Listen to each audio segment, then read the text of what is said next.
வணக்கம். இலங்கை செய்திகளுடன் நான் ரோஷன். விரிவான செய்திகளுக்கு முன் தலைப்புச் செய்திகள். 323 கொள்கலன்கள் விவகாரம் பாதுகாப்புக்கு ஆபத்து இருந்தால் எங்களை அல்ல அமைச்சர்களை விசாரியுங்கள். தயாசிரி ஜெயசேகர கொந்தளிப்பு. குற்றப்பத்திர அலுவலகம் வெகு விரைவில் நிறுவப்படும் என்று நீதி மற்றும் தேசிய ஒருமைப்பாட்டு அமைச்சர் அறிவிப்பு. ஐநா மனித உரிமைகள் உயர்ஸ்தானிகரோடு நடந்த சந்திப்பு வீடியோவை வெளியிட நாடாளுமன்றம் மறுப்பு. அர்ஜுனா ராமநாதன் குற்றச்சாட்டு. செம்மணியில் நடைபெறும் அகழ்வுகளை கண்டுகொள்ளாத அரசு புதைகுழிகளை பார்த்தும் பேச தயங்கிறது என்று ரவுஃப் ஹக்கீம் குற்றச்சாட்டு. தொடர்வது விரிவான செய்திகள். பரிசோதனையின்றி விடுவிக்கப்பட்ட 323 கொள்கலன்கள் காரணமாக தேசிய பாதுகாப்புக்கு அச்சுறுத்தல் இருப்பதாக சந்தேகம் எழுந்தால் அதற்கு பொறுப்பானவர்கள் ஜனாதிபதி மற்றும் தொடர்புடைய அமைச்சர்களே என்பதை வலியுறுத்திய ஐக்கிய மக்கள் சக்தியின் குருநாகல் மாவட்ட பாராளுமன்ற உறுப்பினர் தயாசிரி ஜெயசேகர எங்களில் அவர்களைத்தான் விசாரிக்க வேண்டும் என்று தெரிவித்துள்ளார். புதன்கிழமை பாராளுமன்றத்தில் சிறப்புரிமை தொடர்பாக உரையாற்றியவர், சுங்கத்திலிருந்து பரிசோதனைகள் இன்றி விடுவிக்கப்பட்ட கொள்கலன்கள் குறித்து நான் ஊடக சந்திப்பில் சில விவரங்களை வெளியிட்டதற்காக குற்றப்புலனாய்வு திணைக்களத்திற்கு அழைக்கப்பட்டேன். இது ஒரு ஜனநாயக விரோத நடவடிக்கை.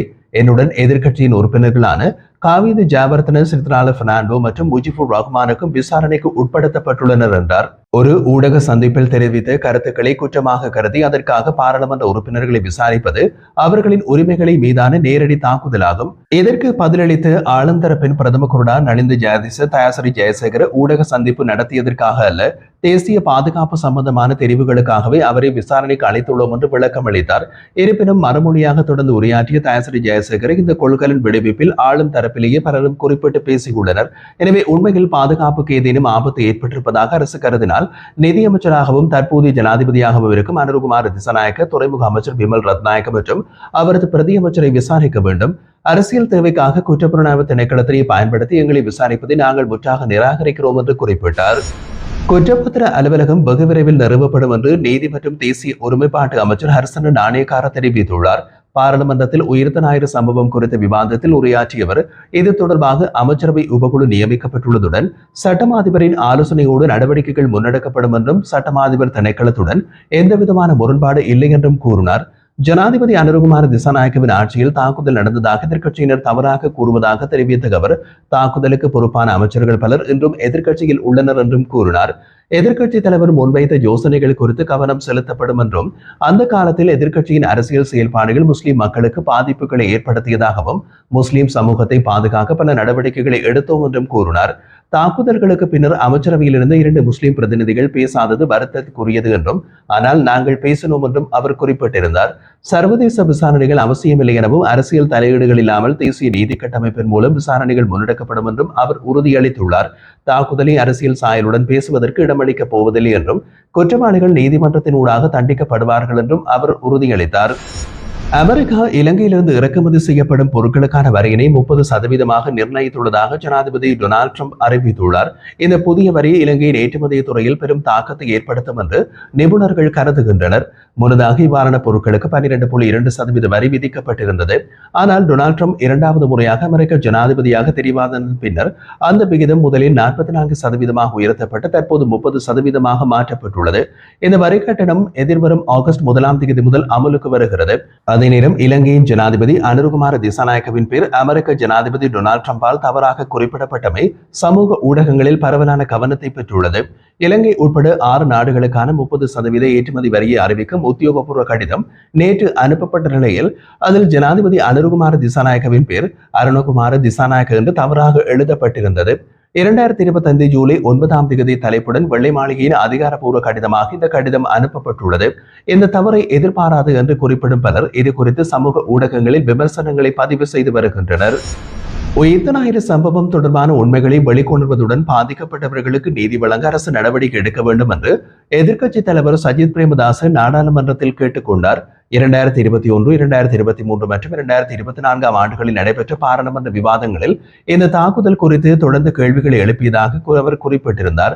உண்மையினை கண்டறிய ஒரு தெளிவான மற்றும் துல்லியமான வேலை திட்டம் அவசியமாகும்.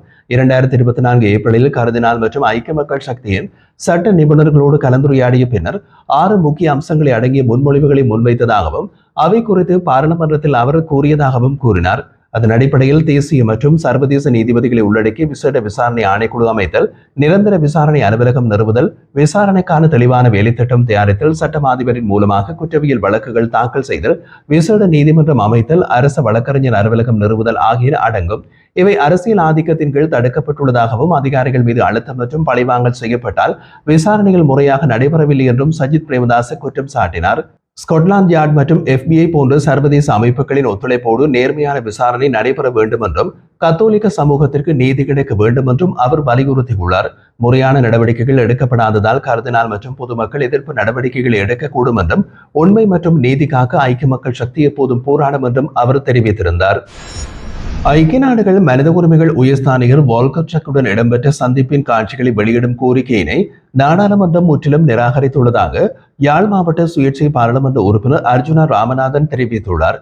தனது சமூக ஊடக பதிவில் இதனை தெரிவித்துள்ள அவர், இந்த தீர்மானம் மக்களின் அடிப்படை தகவல் அறியும் உரிமையினை வெளிப்படையாக மீறுவது மட்டுமல்லாது வெளிப்படைத்தன்மையை கீழிறக்குவதும் அரசியல் மேலாண்மையில் நம்பிக்கை இழப்பை ஏற்படுத்துகிறது என்றும் குற்றம் சாட்டினார்.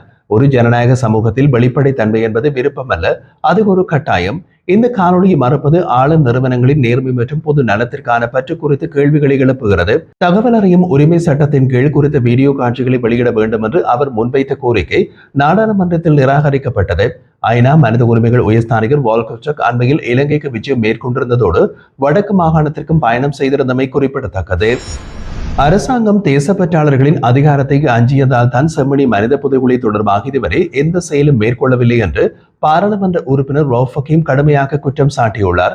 பாராளுமன்றத்தில் புதன்கிழமை இடம்பெற்ற உயிர்த்த ஞாயிறு சம்பவம் தொடர்பான சபை ஒத்திவைப்பு விவாதத்தில் உரையாற்றிய அவர், மனித புதைகுழி போன்ற உள்நாட்டு மனித உரிமை மீறல்களில் அரசாங்கம் முழுமையாக மூக்கை மூடியிருக்கிறது. காரணம் சிலரின் அரசியல் சக்தியினையே அச்சமாக பார்க்கிறது என்றார். தினம்தோறும் செம்மணியில் புதைக்கப்பட்டு மீட்கப்படும் எலும்புக்கூடுகள், குழந்தைகளின் விளையாட்டுப் பொருட்களுடன் கூடிய மண்ணடக்கம் சோகம் மட்டுமல்ல, கொடூரமான உண்மைகள். தமிழ் ஊடகங்களில் இது பெரிய செய்திகளாக வெளிவருகிறது. ஆனால் தெற்கில் உள்ள பெரும்பாலான ஊடகங்கள் இதை ஒத்திவைத்துள்ளன. ஏன் இந்த இரட்டை நிலைப்பாடு என்று அவர் கேள்வி எழுப்பினார். ஒரு யூடியூப் ஊடகவியலாளர் தனிப்பட்ட முயற்சியில் செம்மணிக்கு சென்று பாதிக்கப்பட்ட மக்களின் வீடுகளுக்கு சென்று உண்மையை அறிந்து கொள்கிறார். ஆனால் காணாமல் போன ஒரு அலுவலகமோ அரசு தரப்பினர் யாருமோ அங்கே காலடி கூட வைக்கவில்லை. நீதி நியாயமா என்றும் அவர் கேள்வி எழுப்பினார். அலுவலகம் இருக்கிறது, சட்ட அதிகாரங்கள் இருக்கின்றன, ஆனால் செயல் என்ன? ஏன் இந்த நடவடிக்கையும் எடுக்கப்படவில்லை? சர்வதேசம் கேட்கும் வரை அமைதியாக இருந்து பின்னர் புகழ் பெறும்படி வெறும் பெயருக்கு அலுவலகம் வைத்திருக்கிறீர்களா என்றும் அவர் குற்றம் சாட்டினார். 1988-89 காலத்தில் கொல்லப்பட்ட JVP இளைஞர்களுக்கான மனித புதைகுழிகளும் இன்னமும் அகலப்படவில்லை. அரசின் மீது இருந்த பாவங்கள் இன்னமும் தீர்க்கப்படவில்லை.